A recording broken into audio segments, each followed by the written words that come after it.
신약성경 마태복음 5장 38절에서 48절까지입니다. 신약성경 7쪽에 있습니다. 우리 같이 한 목소리로 함께 읽겠습니다. 또 눈은 눈으로 이는 이로 갚으라 하였다는 것을 너희가 들었으나 나는 너희에게 이르노니 악한 자를 대적하지 말라. 누구든지 내 오른뺨을 치거든 왼편도 돌려대며 또 너를 고발하여 속옷을 가지고자 하는 자에게 겉옷까지도 가지게 하며 또 누구든지 너로 억지로 오리를 가게 하거든 그 사람과 심리를 동행하고 내게 구하는 자에게 주며 내게 꾸고자 하는 자에게 거절하지 말라. 또 내 이웃을 사랑하고 내 원수를 미워하라 하였다는 것을 너희가 들었으나 나는 너희에게 이르노니 너희 원수를 사랑하며 너희를 박해하는 자를 위하여 기도하라. 이같이 한즉 하늘에 계신 너희 아버지의 아들이 되리니 이는 하나님이 그 해를 악인과 선인에게 비추시며 비를 의로운 자와 불의한 자에게 내려주심이라. 너희가 너희를 사랑하는 자를 사랑하면 무슨 상이 있으리요? 세리도 이같이 아니하느냐? 또 너희가 너희 형제에게 무난하면 남보다 더하는 것이 무엇이냐? 이방인들도 이같이 아니하느냐? 그러므로 하늘에 계신 너희 아버지의 온전하심과 같이 너희도 온전하라. 아멘.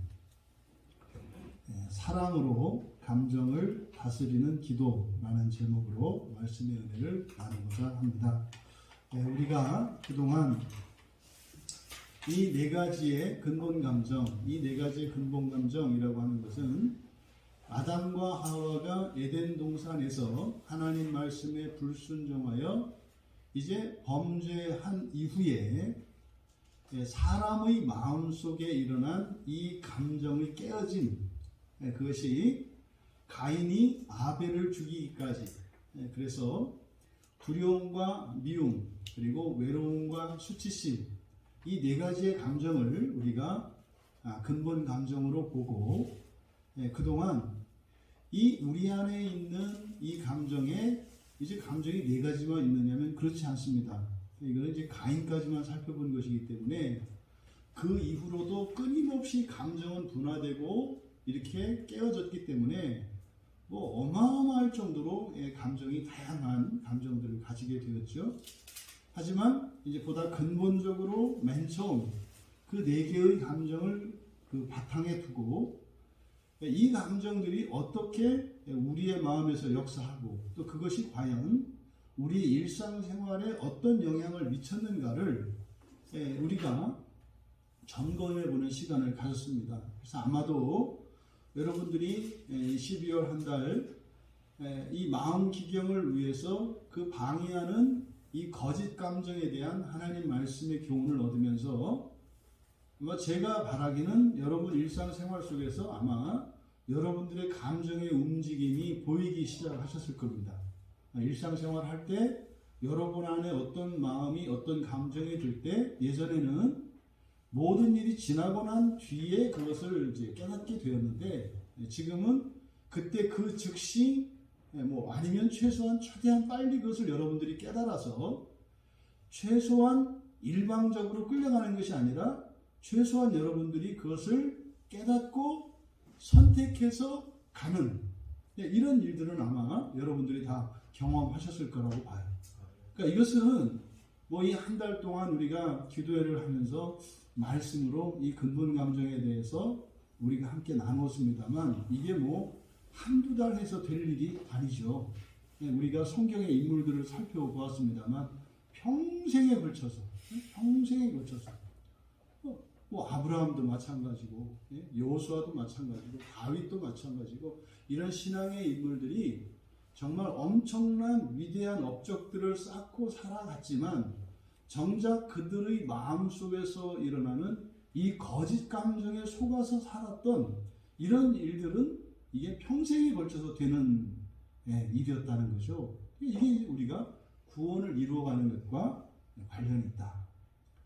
그래서 우리들이 그동안 나누었던 이 말씀과 또 우리들이 하나님께 간절히 구했던 그 기도가 평생에 걸쳐서 이루어질 줄 믿습니다. 그래서 그것은 이렇게 이제 이 감정들이 서로 교차하면서 주도적인 감정이 계속 바뀌게 됩니다. 어떤 때는 이제 두려움에 의해서 두려움만 나타나면 그냥 모든 이성이 마비되고 끌려갔던 사람들이 이제는 그것을 극복하고 나면 이제 다른 감정들이 그 자리에 올라오고 이렇게 하면서 우리 안에 있는 그러니까 죄로 인해서 생겨난 이렇게 부서진 이 감정들이 오히려 사랑 안에서 이것이 통합이 되면 오히려 예전에 없었던 이것으로 인해서 사랑이 더 풍성해진다는 거죠. 그러니까 결국은 죄로 인해서 인간성 안에, 인간의 본성 안에 생겨났던 이런 부작용들, 이런 오염과 부패가 결국은 그리스도 예수 안에서 주시는 그 구원 안에 있는 놀라운 구원으로 말미암아 오히려 이전보다 더 아름답고 놀라운 것으로 바뀔 수가 있다는 겁니다.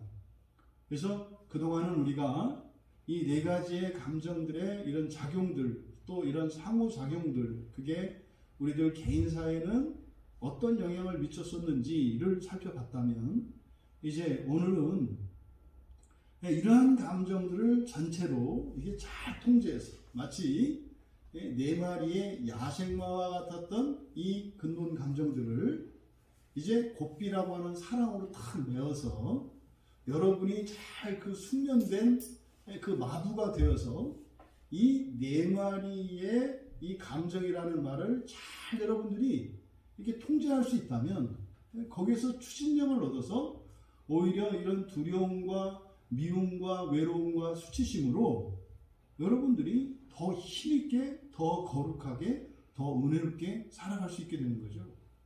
오늘 부디 그러한 은혜가 우리 모두에게 임하기를 바라고, 또 그동안 우리가 이 네 가지의 감정에 대해서 살펴봤는데, 그러면 그동안 우리가 함께 나누었던 이 말씀의 은혜들이 과연 우리의 마음을 기경하는 데 도움이 됐는가 안 됐는가, 이것을 한번 또 확인해 보는 시간을 갖기를 바랍니다. 만약에 우리의 마음이 좀 바뀌었다면 하나님의 말씀을 들을 때 그 과거에 내가 느꼈던 것과 좀 다른 느낌을 가지게 될 겁니다. 이제 예수님의 가르쳐 주셨던 이 산상수훈 말씀을 우리가 살펴볼 건데, 이 산상수훈 말씀을 통해서 정말 내가 예전에 생각했던 것과 좀 감정이 달라졌구나, 내 마음이 좀 달라졌구나, 하나님의 말씀을 들을 때 예전에 생각했던 이런 반감들이 상당히 완화되었고 굉장히 이것을 선의로 받아들이게 되었구나, 이런 것들을 여러분 스스로가 확인해 볼 수 있는 시간이 되기를 바랍니다. 38절에서 눈은 눈으로 이는 이로 갚으라 했다는 것을 너희가 들었으나 나는 너희에게 이르노니. 그러니까 우리가 마음 기경되기 이전에는 눈은 눈으로 이는 이로 갚는 거죠. 우리의 마음이 그랬다면 여기서 예수님께서 나는 너희에게 이르노니, 우리가 그동안 마음 기경에 대해서 기도하고 말씀을 듣고 은혜를 나누었는데 과연 이제 그 이후로 우리는 어떻게 달라졌는가를 말씀하는 거죠. 악한 자를 대적하지 마라. 첫 번째, 악한 자를 대적하지 마라. 여러분, 악한 자를 대적하지 않으면 어떤 일이 일어날까요? 악한 자를 대적하지 않으면 악한 자가 내가 너무했구나, 미안해, 이렇게 사과를 할까요? 아니요. 또 악한 자가 나에게 거짓말하고 누명을 씌우고 대적하지 않으면 사실은 제가 거짓말한 거예요, 이렇게 할까요? 그렇지 않아요.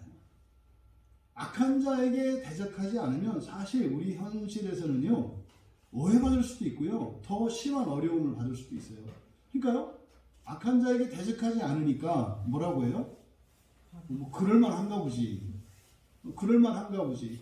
이유가 있으니까 그러겠지. 그것도 아무 소리 안 듣는 거 보니까 그럴만한가 보지. 그럴 때 이제 악한 자에게 이렇게 대적하지 말라고 하는 주님의 말씀과 또 현실에서 일어나는 일들을 보면은요, 이때 우리들은 어떻게 될까요? 외로워져요. 이렇게 악한 자에게 대적하지 않으면 오히려 내가 그런 대우를 받을 만한 그런 잘못이 있는 사람이거나 문제 있는 사람으로 여겨서요. 대적하지 않고 가만히 있으면. 그러면 어떻게 돼요? 점점 고립되어 갑니다. 근데 여러분, 외로움은 주님께로 갈 수 있는 굉장히 좋은 기회죠. 우리가 왜 주님께로 안 가요? 너무 안 외로워서 그래요.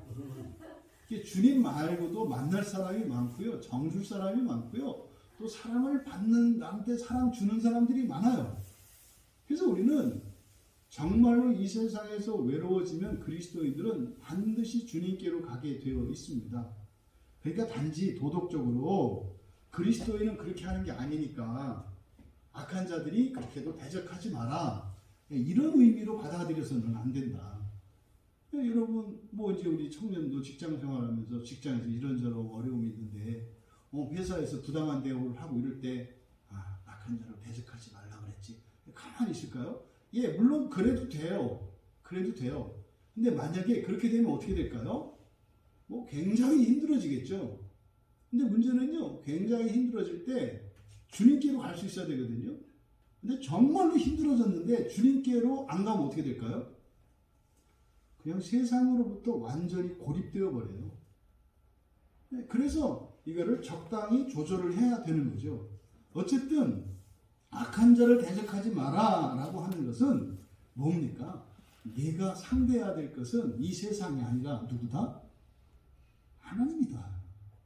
네가 상대해야 될 사람은 이렇게 대적하고 싸우든 이게 아니라 하나님과 친밀한 교제를 누리고 하나님으로부터 은혜를 받기 위해서 살아야 하는 거지, 이렇게 악한 자와 싸워서 이기고 대적하기 위해서 살아가는 게 아니다. 그런 일들이 있죠. 하지만 근본적으로 우리들은 이 세상에 태어난 목적은 하나님을 찾기 위해서거든요. 잃어버린 우리의 고향을 찾기 위한 것이지 이 세상에서 싸워서 무슨 제국을 만드는 게 아니다 이 말이에요. 그래서 이 말씀은 주님께로 나와서 기도할 수 있는 일이라면 악한 자로부터 이렇게 어려움을 겪는다 할지라도 전혀 문제가 될 것이 아니다. 그럼 여러분, 예전 같으면 어떻게 돼요? 악한 자에게 대적해야 된다 이 말이에요. 그럼 여러분이 지금은 악한 자라도 대적하지 말라고 하는 이 말씀에 조금이라도 끌리시나요? 그렇게 해야 되겠다라는 마음이 생기시나요? 생기셨기를 바랍니다. 예전에는 도저히 받아들일 수 없는 말씀이었다면 지금은 최소한 한번 고려는 해볼 만한 이런 정도의 마음의 변화가 있기를 바랍니다. 그러니까 이 악한 자를 대적하는 것도 우리의 감정과 관련이 되어 있어요. 이것을 굳이 좀 억지로 연결 짓는다면 외로움하고 연결 지을 수 있겠다. 그럼 외로움에 속으면 어떻게 되는 거예요? 나의 의견을 주장하고요. 내가 억울한 것을 이야기해서요. 외롭지 않아야죠. 내가 나의 권리를 주장하고 내가 나를 나타낼 때 외로워지지 않죠. 근데 가만히 있으면요. 문제 있는 사람이 되고 잘못이 있는 사람이 되고 사실과도 동떨어지게 되고 사람으로부터 멀어지게 되는 일들이 일어난다 이 말이죠. 하지만 그것으로 우리가 주님께 갈 수만 있다면, 그것으로 주님께 갈 수 있다면, 그러니까요. 원수가 나를 대적한다 할지라도 그게 크게 두려운 일은 아닌 거예요. 왜요? 만약에 그런 일이 있다면 나는 무조건 주님께로 갈 거니까. 두 번째로, 오른뺨을 치거든 왼편도 돌려대라. 오른뺨을 치면 때리는 겁니다. 폭력이잖아요. 맞을 때, 누군가가 나를 때릴 때, 그때 이렇게 공격을 당하면 우리 마음속에 생겨나는 감정이 뭐예요? 두려움이죠.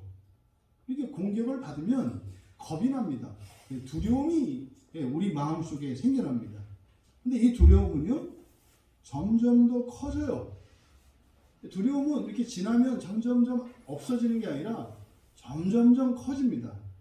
그런데 뭐라고 말씀하세요? 오른뺨을 치면 왼뺨도 돌려대라. 아니, 지금 오른뺨을 맞아서 여기서 공포가 생겨나고 지금 이 두려움이 공포를 만들어내서 나를 완전히 사로잡아서 나의 생각은 어디에만 집중되어 있어요? 오른뺨을 맞지 않는 데에 집중되어 있다고요. 더 이상 여기를 그만 맞아야 되겠다고 하는 이 생각밖에 안 난다 이 말이에요. 두려움에 사로잡혀서. 그런데 말씀은 왼뺨을 돌려대라고 해요. 그러면요, 지금 오른뺨을 치면 왼뺨을 돌려대라고 하는 여기에는 윤리나 도덕으로서가 아니라 이것은 구원의 길이거든요. 그러면 이 안에 어떤 일이 일어나는 거예요? 그럼 예전 같으면 누군가가 나의 오른뺨을 치면 그거에 겁을 집어먹고 그냥 공포감에 사로잡혀서 벌벌벌벌 떨고 가만히 있을 수밖에 없는, 그리고 그만 때리라고 할 수밖에 없었던 나였는데, 예수님의 말씀을 믿고 왼뺨을 돌려대는 순간 우리 마음에 이상한 게 생겨나요. 말씀을 따라서 하니까 우리 마음 속에는 용기가 생겨나요. 이 얼굴을 돌리는 이 행위, 그러니까 말씀을 따라서 했을 때 그때 우리의 마음 속에 하나님의 말씀을 믿고 그것을 순종했을 때 두려움을 극복할 수 있는 묘한 용기가 생겨납니다. 그러면은 왼뺨을 돌려대면 상대방이 못 때릴까? 안 때릴까요? 때려요. 그런데요, 오른뺨을 맞다가 왼뺨을 돌려대는 순간 두려움이 사라져요. 상대방이 내 왼뺨도 때리는데 아까 오른뺨을 때릴 때 가졌던 두려움이 사라졌어요. 다만 육체적인 통증만 남아요. 마음의 문제가 해결이 된다 이 말이에요. 그러면은요, 나에게 생겨난 이 용기가 두려움을 몰아냈잖아요. 그럼 이 두려움은 오히려 상대방에게 갑니다. 그러면 상대방의 마음속에 알 수 없는 두려움이 생기는데 그 두려움은 사실은 하나님에 대한 두려움이죠. 그러니까 예수님께서 단순히 오른뺨을 치면 왼뺨도 돌려대라, 이것은 뭐 그냥 속 없는 사람이 되라는 것이 아니라 이것은요, 마음이 기경되어졌을 때 일어나는 신자의 내면의 이런 감정의 변화와 연결되어서 생겼을 때 이렇게 말씀에 순종할 때 이 두려움이 사라지고 용기가 생겨나는 것을 경험하게 된다. 그러면 여러분, 또 누군가가 정말 여러분에게 오른뺨을 치면 왼뺨을 돌려대야겠구나 라는 생각이 좀 드십니까? 만약에 여러분의 마음이 기경이 됐다면 여기 작은 가능성, 여전히 불안하고 두려움도 있지만 신락 같은 가능성 때문에 이제는 이렇게 해보아야겠구나 라고 하는 새로운 가능성이 열렸겠죠. 이게 이런 생각이 드신다면 여러분 안에 마음의 변화가 일어난 것임을 우리가 알 수 있습니다. 또 40절에 세 번째로 너를 고발하여 속옷을 가지고자 하는 자에게 겉옷까지도 가지게 해라. 고발하는 행위는 이것은 명예가 훼손당하는 거죠. 이 고발하는 것은 공공연하게 사람들 앞에 나의 죄와 허물을 들추는 겁니다. 그러니까 고발하는 사람은요, 고발 당한 사람이 잘못이 있다고 공적으로 드러내는 게 이제 고발하는 겁니다. 누군가가 다른 어떤 사람을 고발했을 때는 정상적인 경우에는 고발한 사람은 피해자고 고발 당한 사람은 가해자인 거죠. 이게 일반적이고 정상적으로는 그렇습니다. 근데 이놈의 세상이 제가 지금 말을 어떻게 했나요? 말을 거꾸로 한 것 같은데 피해자가 고발을 하고 가해자가 고발을 당하는 거죠. 앞에 제가 말 거꾸로 했죠. 그러니까 이렇게 누구에게 해를 입은 사람이 자신이 박탈당한 그 권리에 대해서 법의 보호를 받기 위해서 하는 것이 고발이에요. 그러면 고발당한 사람은 가해자란 말이죠. 나쁜 사람이에요. 이것이 일반적이고 정상적인 사회에서 일어나는 일인데, 이놈의 세상은 어떻게 됐는 게 가해자가 피해자를 고발하는 일이 비일비재해요. 이게 기가 막힌 일이에요. 어떻게 사람이 이 인두껍을 쓰고 그럴 수가 있단 말이에요. 최소한 고발은 하지 말아야 되는 거 아니에요. 피해를 줬으면. 그런데 어떻게 해요? 피해를 준 자가 가만히 있으면 피해받은 자가 고발할 거라고 예상을 하고 자기가 먼저 선수치는 거죠. 그리고 나서 이 세상에서는요, 돈 있고 힘 있는 사람이 뭐 소송에 가면 이기게 되어 있어요. 근데 지금 세상에 이런 일이 일어납니다. 그러면요, 일반적으로는 누군가에게 고소를 당했다라고 하는 것은 누군가에게 해를 끼쳤다는 의미거든요. 그러니까 누군가가 여러분을 고발했다면 그것이 소문이 났어요. 아, 누가 이번에 이런 고발을 당했다네. 그러면요, 범죄를 했거나 또 누군가에게 뭐 고의였던 실수였던 어쩔 수 없었던 피해를 끼쳤다고 하는 이야기인 거잖아요. 그러면요, 이것은 명예를 훼손하는 일이기 때문에 여기서는 이제 수치심이라고 하는 이 감정이 올라올 수 있어요. 수치심이. 그런데요, 예수님은 뭐라고 말씀하시냐면, 아니, 고발을 당했는데 게다가 뭐 하라고요? 오히려 그 고발한 자에게, 오히려 피해를 본 내가 가해자인 그에게 더 친절을 베풀어서 선으로 대하라는 거예요. 이거는 할 수가 없는 일이잖아요. 이거는 할 수 없는. 근데 예수님께서 이렇게 말씀을 하셨단 말이죠. 그러면요, 하라면 해. 이런 거 아니에요. 예수님이 말씀하셨을 때는 도저히 할 수 없는 것을 하라고 하셨을 때는 그 안에 어떤 약속이 있는 거죠.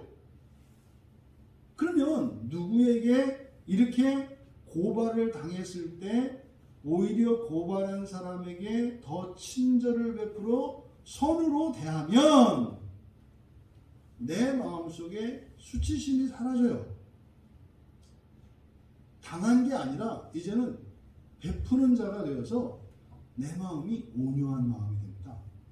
오히려 고발을 당했는데 누명을 썼는데 그것으로 인해서 내가 부끄럽고 그래서 막 숨어야 되겠고 이런 것이 아니라 오히려 그에게 더 큰 친절로 선을 베풀고 나면 내 마음에 요동하지 않는 온유한 마음이 돼요. 그래서 예수님께서 이렇게 오히려 속옷 가지고 고발하는 자에게 겉옷으로 줘라라고 말씀을 하는 거죠. 이 말씀이 여러분의 마음에 조금이라도 이렇게 미동이라도 시켰다면 그동안 우리가 한 달 동안 기도해 했던 것이 또 말씀을 나눴던 것이 헛되지는 않았던 거예요. 최소한 이 말을 듣고 여러분이 화가 나거나 거부감이 들지 않고 그렇게 하면 되겠다, 이 정도의 마음만 생겼다 하더라도 여러분의 마음에 큰 변화가 일어난 겁니다. 우리의 마음의 변화의 결국은요, 하나님의 말씀을 있는 그대로 오해 없이 선한 뜻으로 받아들이는 게 핵심이거든요. 우리의 감정이 가장 중요하고 심각한 피해를 끼치는 것은 하나님의 말씀을 곡해하는 거예요. 근데 하나님 말씀뿐만 아니라 우리가 사회생활을 할 때에도 공동체에서 다른 이들과 함께 공동생활을 할 때에도 거기에 영향을 미치는 거죠. 그래서 다른 이들을 오해하게 되고 또 다른 이들과 인격적인 관계를 맺을 수 없게 하기 때문에 이 마음 기경이라고 하는 것이 너무나 필요한 것이고, 그래서 우리의 마음에 조금의 변화가 일어났다면 반드시 일어나는 변화가 뭐예요? 사람들을 바라보는, 그리고 사람들의 말과 행동에 대한 해석이 달라지고요. 하나님 말씀을 받아들일 때 거부감들이 좀 사라지고 의심도 사라지고 조금 더 편안한 마음으로, 가벼운 마음으로 하나님의 말씀을 있는 그대로 받게 된다. 이거는 이 세상에서는 있을 수가 없는 이야기예요. 또 네 번째로 41절에 억지로 오리를 가게 하면 그 사람과 심리를 함께 가래요. 억지로 간다. 예, 누군가가 여러분이 원하지도 않아요. 예? 그리고 하고 싶지도 않은 이런 일을 강요할 때 여러분에게 떠오르는 그 감정은 어떤 감정이 먼저 떠오를까요? 예? 억지로 막 여러분이 하기 싫은 걸 억지로 이렇게 할 때 여러분들에게 떠오르는 감정이 어떤 감정이 떠오르겠냐고요. 이렇게 할 때 뭐 화나요 이렇게 하면 안 되는 거예요, 여러분은. 화나요. 아니 그건 나 알고 왜 화가 나냐 이거죠. 그러니까 억지로 강요할 때 우리는 보통 미워합니다. 나의 의사를 바꾸어 버리면 이게 화가 납니다. 이게 이제 특히 이제 여러분들 이제 우리 집사님들은 요즘 젊은 세대를 이해하셔야 되는 게 바로 이 부분이래요. 그러니까 요즘에 이 청년 세대들은요, 자기가 원하는 대로 하지 않으면 강요받는답니다. 그러니까 여러분들은 강요를 안 받아요. 그렇게 살아왔고 누가 이렇게 하면은 그렇지 뭐 어른이 그럴 수 있는 거지 이제 이렇게 했는데 지금 청년 세대는 그게 없어요. 그러면 어떻게 돼요? 이 강요하는 게 돼요. 그럼 여러분들은 예를 들어서 90 먹은 노인이 7살 먹은 아이가 잘못했을 때 이야기해 줄 수 있다고 생각을 하잖아요. 근데 지금 청년들은 90 드신 것과 이 아이에게 잔소리하는 건 별개의 문제인 거예요. 이게 달라요, 이게. 그래서 조금만 자기의 생각과 다르면, 그러니까요, 도와줘도 잘 도와줘야 돼요. 그 사람이 원하는 방식으로, 그 사람이 원하는 때에, 그 사람이 원하는 정도만 도와줘야지. 10,000원이 필요한데 20,000원을 줬다. 이거 무시하는 게 돼요. 여러분, 이게 실제예요, 실제. 그러니까 딱 10,000원을 주면 기쁘게 진심으로 감사할 수 있거든요. 근데요, 20,000원 주면 얼굴이 어두워져요. 나를 무능력자로 아는구나. 이렇게 가는 거예요. 물론 가지고는 가요. 근데 도와준 게 잘못한 게 돼요. 거기다 또 9,500원만 줘보세요. 나를 무시하고 갖고 노는구나. 내가 참 물론 갖고는 갑니다. 그러니까요, 그것도 잘못한 게 돼요. 이게 여러분 굉장히 이상하게 들리면 여러분들이 이제 꼰짜하고 대짜가 되시는 거예요. 이게 청년 세대는 어때요? 지금 요즘에 뭐 어느 정당의 어느 그 젊은 청년 지도자가 하는 거 있잖아요. 이해가 안 되시잖아요. 근데 청년들은 그게 다 이해가 되는 거예요. 청년들은 그게 다 이해가 돼요. 그런데 이제 어른들을 보면 나쁘다고 하니까 그러니까 이제 다 똑같이 이렇게 가는 거예요. 여러분, 이게 바로 이 억지로 강요하는 이것은 어떤 감정을 일으킨다? 미움을 일으키면 미움이 굉장히 위험한 감정인 거 아시잖아요. 미움이라는 감정은요, 죽이고 살리고라고요. 미움이 없이 사랑이 있으면요, 내가 죽어요. 대신. 내가 대신 죽는다니까요. 근데 미움이 생기면 어떻게 돼요? 너를 죽인다니까요. 그래서 이 미움은요, 굉장히 극단적인 태도를 취하게 해요. 근데 이 미움을 일으키는 중요한 그런 계기가 되는 것이 뭐냐면 억지로예요. 억지로 강요하는 거. 그러니까 정말로 이 시대정신과 관련해서 여러분들은 정말 이걸 조심하셔야 된다.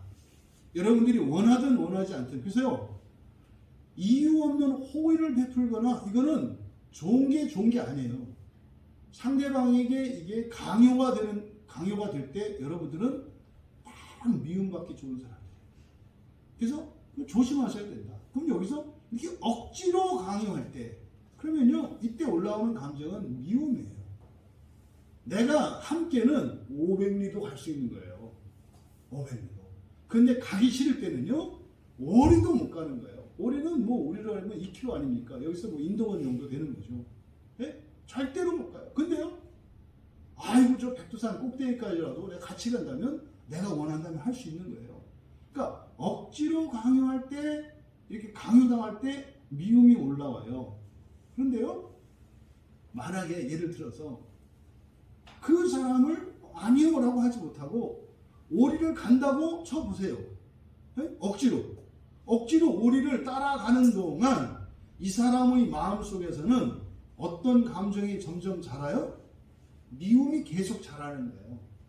오리를 가는 내내 가기는 갑니다만 계속 미움이 자라나요. 이거는요, 미움은 참으면 참을수록 커지거든요.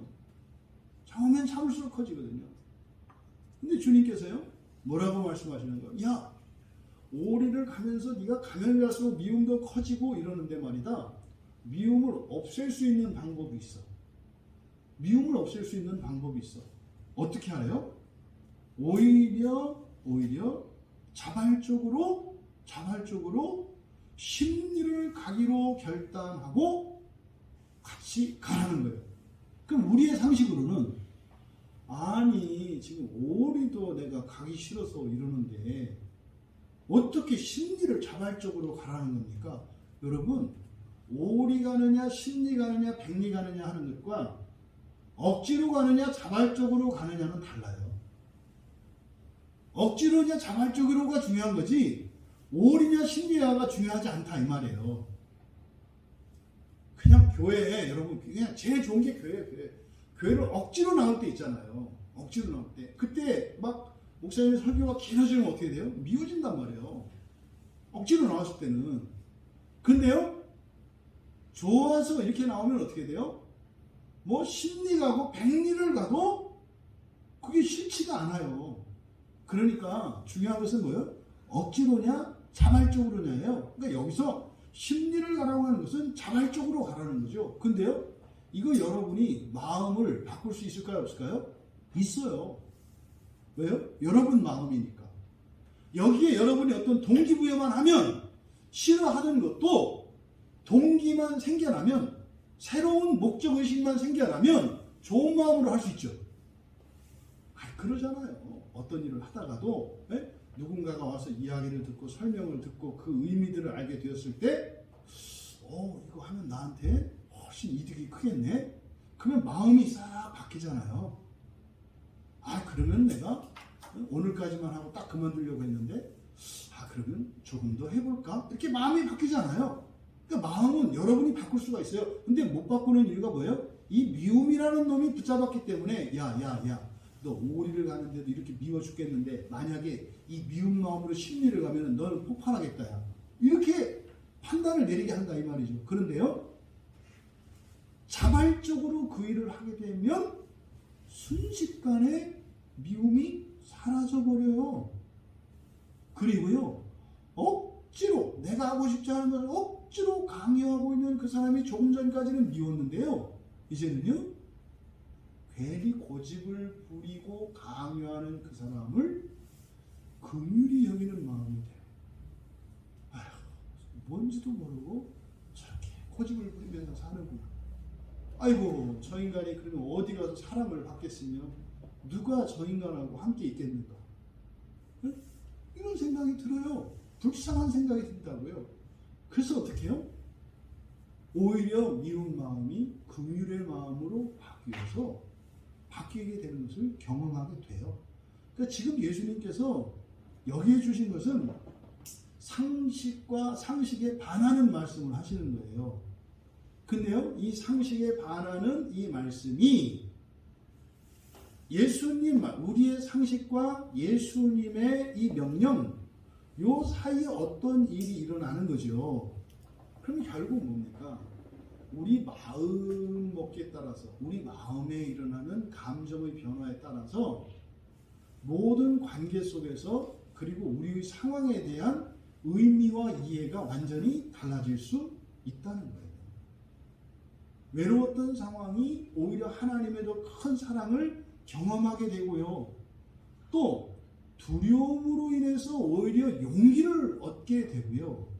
그리고 이런 수치심으로 인해서 바다와 같이 큰 온유한 마음을 가지게 되고요. 또 이렇게 억지로 강요당하는 이 상황에서 생기는 이 미움을 우리가 해결했을 때 오히려 나보다 더 나은 환경, 더 훌륭하게 보이는 사람까지도 품을 수 있는 긍휼히 여기는 마음을 가지게 된다는 것을 우리가 알 수 있는 겁니다.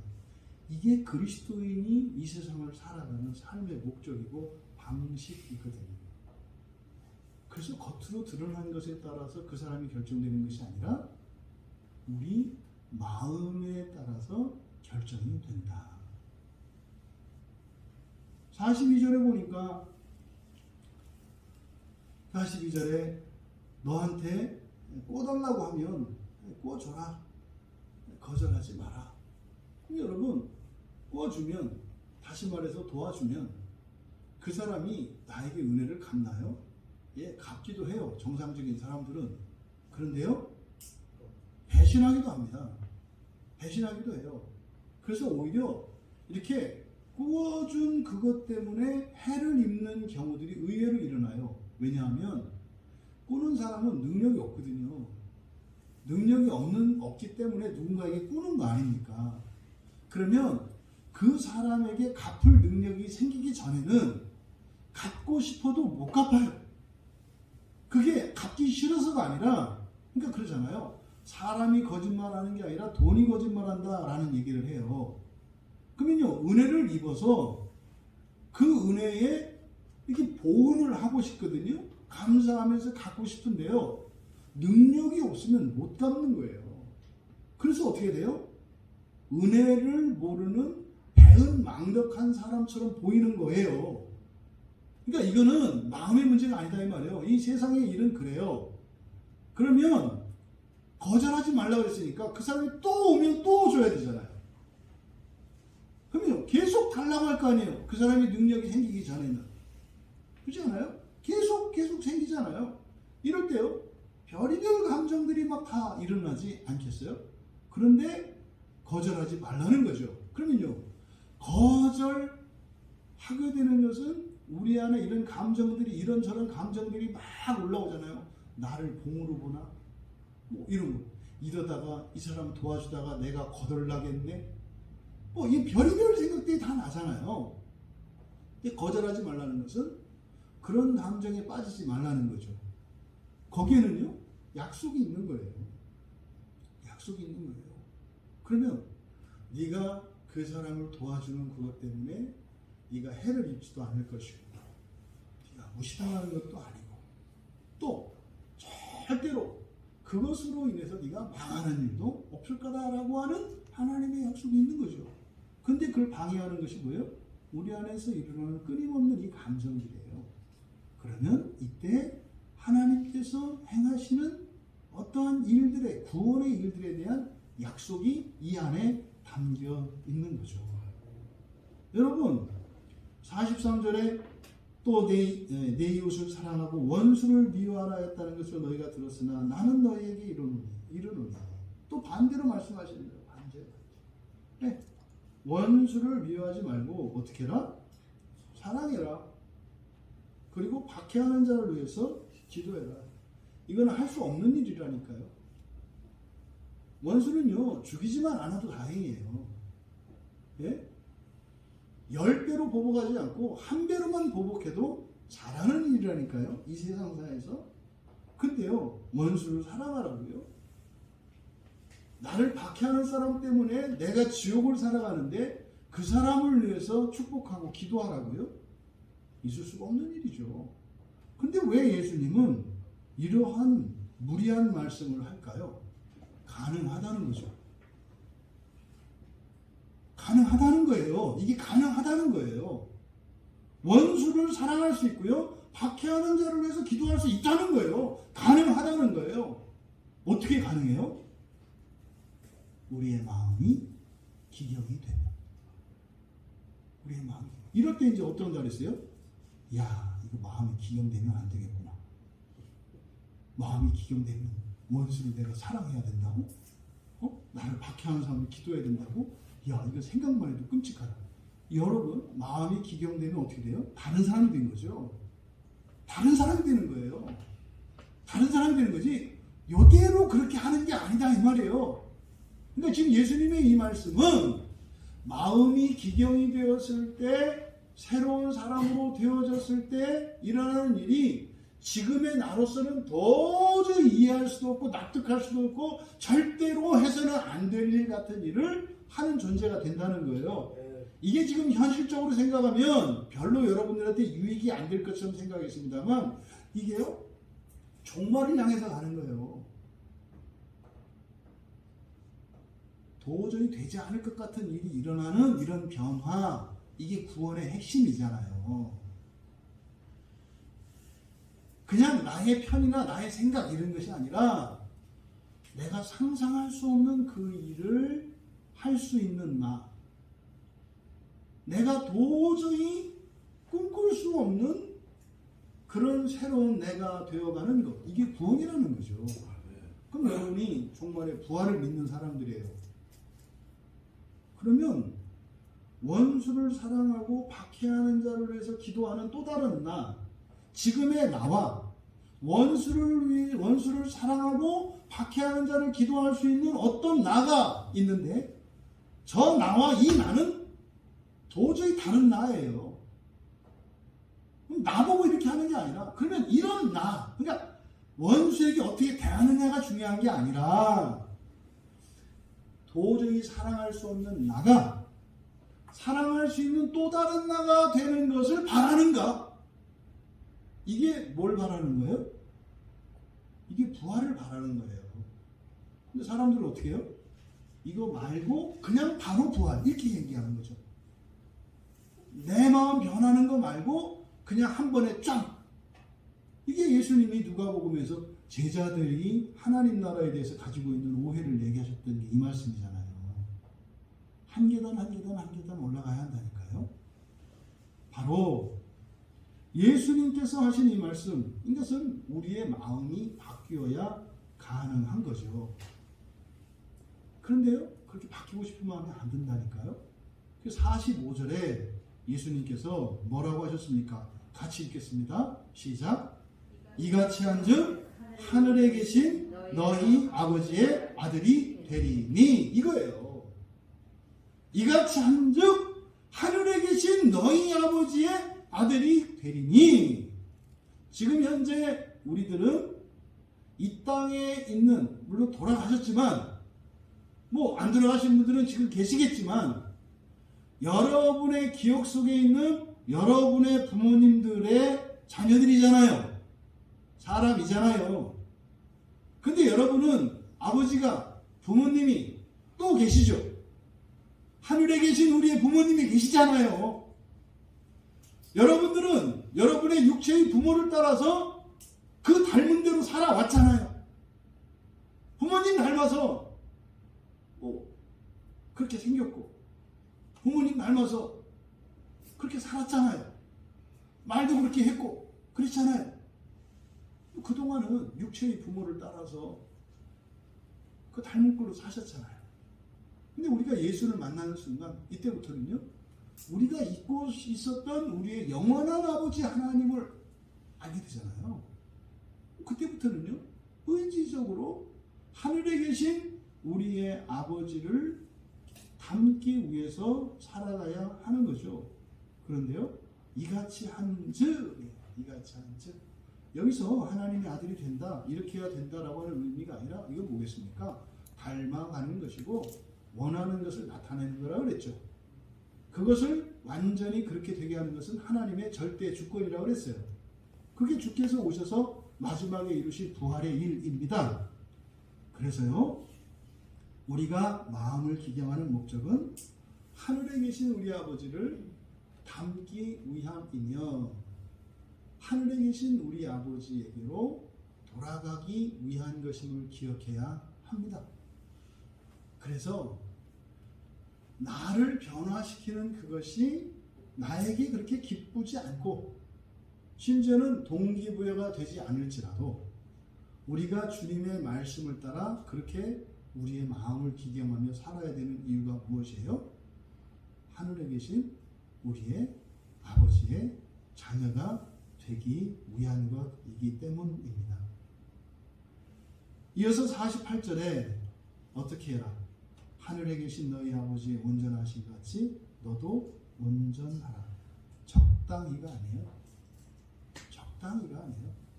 하나님은 하나님이시니까 완전하시고 나는 죄인이니까 원래 불완전하고 이런 마음으로 살아가면 안 되죠.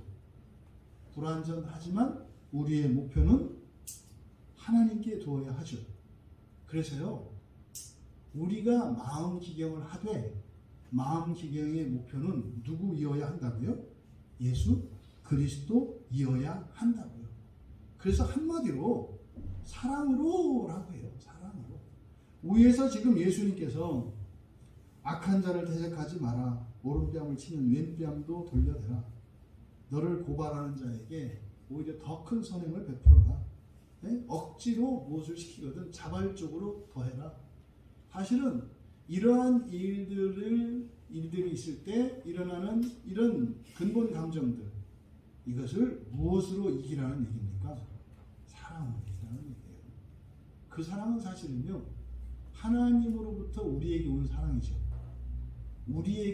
우리가 만들어서 내는 사랑이 아니라 이미 하나님으로부터 예수 그리스도 통해 우리에게 주신 그 사랑이죠. 그러니까 우리에게 사랑을 맡겨놓으셨잖아요. 먼저 하나님이 우리를 사랑하셔서 우리에게 사랑을 맡겨놓았잖아요.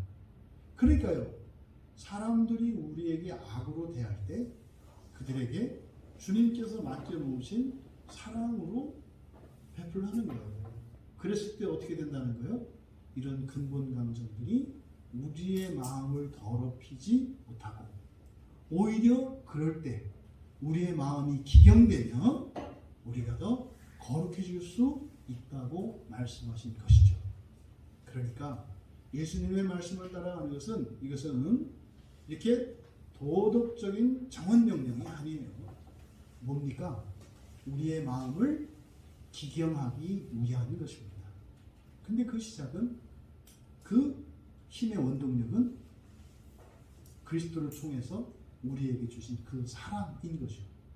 여러분, 그 사랑으로 하나님을 사랑하려 하지 마시고 하나님께서 여러분에게 맡겨놓으신 사랑으로 우리의 원수들, 우리를 박해하는 자들, 우리의 명예를 더럽히는 자들, 우리에게 자꾸 미운 짓을 하는 사람들, 그들에게 하나님이 주신 사랑으로 그들에게 사랑을 베풀므로써 우리 안에서 일어나는 이 거짓 감정들을 이기고 그것을 통해서 마음을 기경하시는 성령님과 함께 하시는 우리 모두가 되시기를 주님의 이름으로 축복합니다. 그래서요, 과거에 우리가 좀 싫어했고 부담스러웠던, 자녀를 해주세요. 과거에 우리가 좀 기피하고 싫어하고 이랬던 사람들에 대한 우리의 이해가 좀 바뀌기를 바랍니다. 나의 목적이 우리의 마음을 기경하는 것이기 때문에 과거에는 내가 피하고 싶고 그리고 기피하는 이런 환경과 사람들, 그런 사람들조차도 우리가 피하지 않고 마주설 수 있게 되는 거죠. 근데 그들과 마주서게 되는 것은 뭐 즐겁고 행복하고자 하는 것이 아니라 오히려 어쩌면 사실은 괴로움을 당하게 될 줄 알면서도 가는 것일 수 있습니다. 그런데요, 사랑으로 대하기 위함이죠. 그때 우리가 기쁘게 사랑으로 대할 수 있는 거 아닙니다. 그렇게 할 때 어떤 일이 일어나기 때문에 내 마음이 기경되기 때문에, 그런 일이 있을 때 사랑으로 그 감정들을 이길 때 내 마음이 기경되기 때문에. 왜 그렇게 해요? 하늘에 계신 우리 아버지를 닮아가기 위해서. 그래서 지금껏 우리가 살면서 우리가 좋아하는 사람, 좋아하는 환경, 또 이러한 사건들에 대한 이해를 달리하고 그 마음 기경을 위해서 우리의 본성을 바꾸시는 성령님과 함께 살아가는 일을 기뻐하며 그렇게 살아갈 수 있기를 축복합니다. 성령님께서 언제나 우리의 마음에 계셔서 진리와 함께 역사하십니다. 이 시간 우리가 오소서 진리의 성령님 찬양할 때 이미 와 계시죠. 우리가 오소서라고 할 때는 성령님 내 마음을 기경하여 주시옵소서. 내 마음을 기경하여 주시옵소서. 믿음으로 우리 함께 찬양합니다.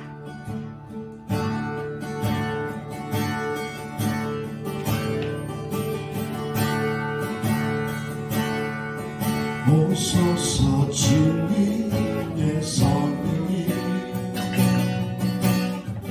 이 땅은 들며 임하소서. 거짓과 탐욕 거짓과 죄악의 무너지 우리 가슴 정케 하소서. 가슴 정케 하소서. 오소서 은혜의 성령님 하늘 가두고 임하소서. 하늘 가두고 임하소서. 거룩한 불도 거룩한 불 하늘로서 임하사 사오르게 하소서. 주 영광 위에 공의 불길 타오르게 하소서. 진리의 말씀 이 땅 새롭게 하소서. 은혜의 강물 흐르게 하소서. 은혜의 강물 흐르게 하소서. 성령의 바람 이 땅 가득 불어와. 희롱 입은 주의 순결한 백성 주의 영광 위에 이제 일어나 열방을 치유하여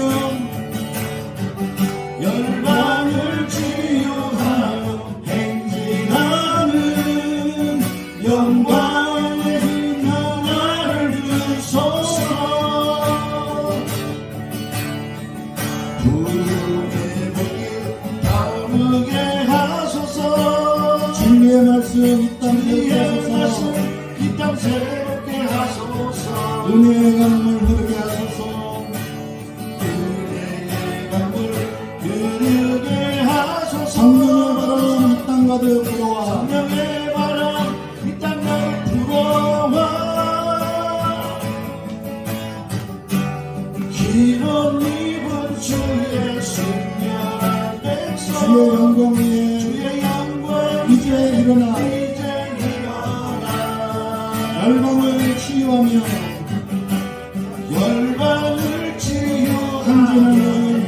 행진하는 영광의 그날을 주소서. 우리 함께 기도할 때 하나님 사랑으로 우리 안에 있는 타락한 이후에 우리가 피할 수 없는 우리 안에 있는 이 네 가지의 근본 감정들, 두려움과 미움, 외로움과 수치심, 이것을 선용할 수 있도록 하나님 사랑으로 이기게 하옵소서. 우리가 함께 기도할 때 먼저 그동안 나의 상한 마음을 위해서 기도합니다.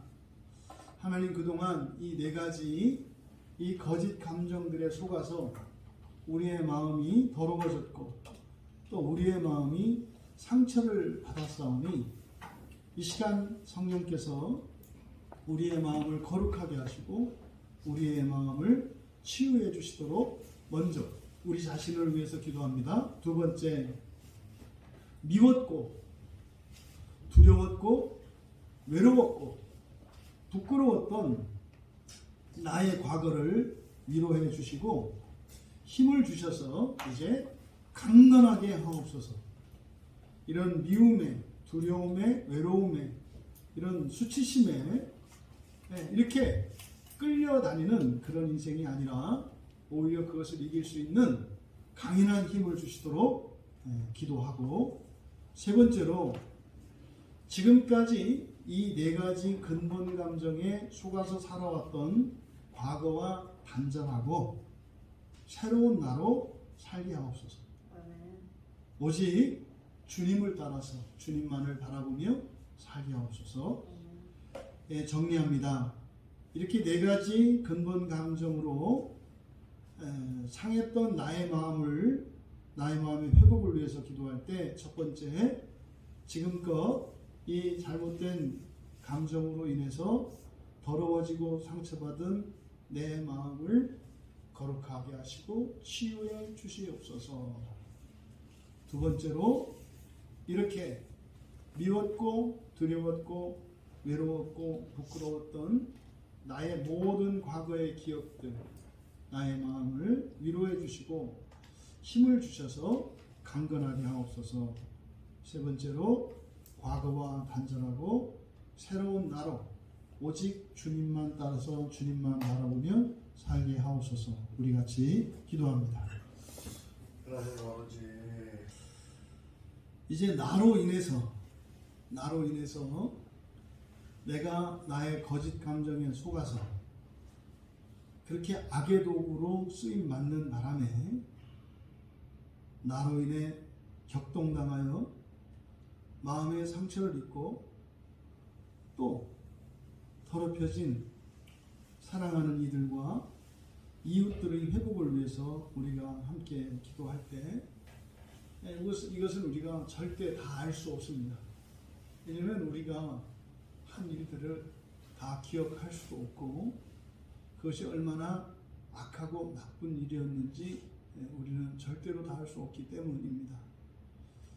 하지만 분명히 우리와 함께 살았던 사람들 가운데에는 우리가 우리의 이 거짓 감정들을 온전히 통제할 수 없었기 때문에 우리가 원하지 않았을지라도 그렇게 피해를 입은 이들이 분명히 있습니다. 오히려 가까운 가족일수록 더 그런 일이 더 많겠죠. 우리의 의사와는 전혀 상관이 없습니다. 우리가 원하지도 않았고 그렇게 될 거라고 생각도 안 했습니다. 그런데 분명히 나로 인해서 그렇게 마음의 상처를 입고 또 그로 인해서 죄를 짓게 되었던, 그래서 더럽혀진 그런 이들이 있습니다. 그들을 위해서, 그들의 회복을 위해서 우리가 함께 기도할 때, 첫 번째로, 하나님, 내가 뱉어낸 악한 말들, 악한 행동들, 심한 경우 저의 입술에서 나왔던 온갖 욕과 저주들을 용서하여 주시옵소서. 하나님, 그것은 내가 원하는 것이 아니고 내가 어리석고 나의 죄로 인한 것이니 하나님 그 모든 것을 거두어 주시고 저희를 용서해 주시옵소서. 그래서 저희들이 행했던, 내가 행했던 그런 악한 말과 행동과 저주들로 인해서 고통당한 이들이 나 때문에 당했던 고통을 능가하는 복을 주시옵소서. 먼저 우리가 기도할 때에 우리가 과거에 행했던, 알고 또 모르고 행했던 악한 말과 행동, 욕과 저주에 대해서 얘기하고 그것으로 피해를 본 이들에게 그것을 능가하는 복을 주시도록 기도합니다. 두 번째로 나 때문에, 나로 인해서 두려움을 느꼈고 외로움을 느꼈고 수치를 느꼈고 미움을 느꼈던 모든 이들에게 이 시간 하나님께서 평화를 주시도록 기도합니다. 하나님, 저희들은 악하여 다른 지체들의 마음속에 악한 감정들을 일으켰지만 우리의 죄를 회개하오니 하나님 그들의 마음에 이 시간 하늘의 평화를 주시옵소서. 세 번째로, 오늘 이 시간 우리가 기도하고 또 은혜를 받아서 우리에게 일어난 나의 변화를 통해서 그들에게도 동일한 변화가 일어나게 하옵소서. 왜냐하면 나의 피해자들이기 때문에 그렇습니다. 내가 받은 은혜, 내게 일어난 성령의 역사, 그들에게도 똑같이 일어나게 하옵소서. 나로 인해 상처를 입고 더럽혀진 이들을 위해서 기도할 때, 첫째, 우리들의 악한 말과 행동, 욕과 저주를 회개하며 용서를 구하고 또 그것으로 인해서 고통당했던 이들에게 그것을 능가하는 복을 주시도록 기도합니다. 두 번째로 나로 인해서 이런 악한 감정들 가지게 되었던 그들에게 하나님께서 그들의 마음을 만져주시고 기경해 주시고 평화를 주시도록 기도합니다. 세 번째로 내가 받은 은혜, 나에게 일어난 일이 그들 모두에게도 동일한 변화로 일어나게 하옵소서. 우리 같이 기도하겠습니다. 우리가 함께 기도할 때 이 시간 이후로 사람과 상황 때문에 우리의 마음에 일어나는 이 잘못된 감정으로 신앙 생활에 방해받지 않도록 또 우리 거룩한 삶에 방해받지 않도록 기도합니다. 첫 번째로 하나님, 이제는 우리의 어떤 감정이 올라올 때 그 감정에 빨려 들어가는 것이 아니라 잠깐 그 감정을 멈추고 즉시 더욱 주님 앞으로 나아갈 수 있도록 하나님께 은혜를 구하며 기도합니다. 하나님, 지금까지는 어떤 감정이 생겨나면 그 감정에 따라서 결정하고 행동했는데 이제부터는 어떤 악한 감정이 올라올 때 잠깐 멈추게 하시고 그 멈춘 그 시간 속에 즉시 주님께로 나아가게 하옵소서. 그래서 지금껏 살아왔던 삶과 다르게 정말 하늘에 계신 아버지의 자녀로서 이 거짓 감정에 속지 않고 그것을 통제하며 살아갈 수 있도록 기도합니다. 두 번째로는 이런 어떤 감정이 우리 마음에서 올라와 우리를 괴롭고 힘들게 할 때 이 근본 감정의 움직임을 잘 살피고 분별해서 잘 대처할 수 있도록 기도합니다.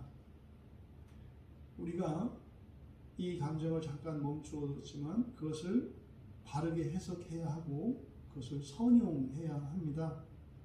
그래서 이런 감정들 하나하나 이것을 우리가 거룩해질 수 있는 기회로 삼고 이 근본 감정이 어떻게 작동하고 있으며 이것이 계획하는 것이 무엇인지를 간파해서 그 근본 원인을 찾아내고 그래서 이 죄를 죽이고 우리의 마음을 기경하는 그런 기회로 삼을 수 있도록 기도하고, 세 번째는 이후로는 이제 감정을 따르지 않고 믿음과 소망과 사랑으로 하나님의 말씀대로 행하며 악을 선으로 이기게 하옵소서.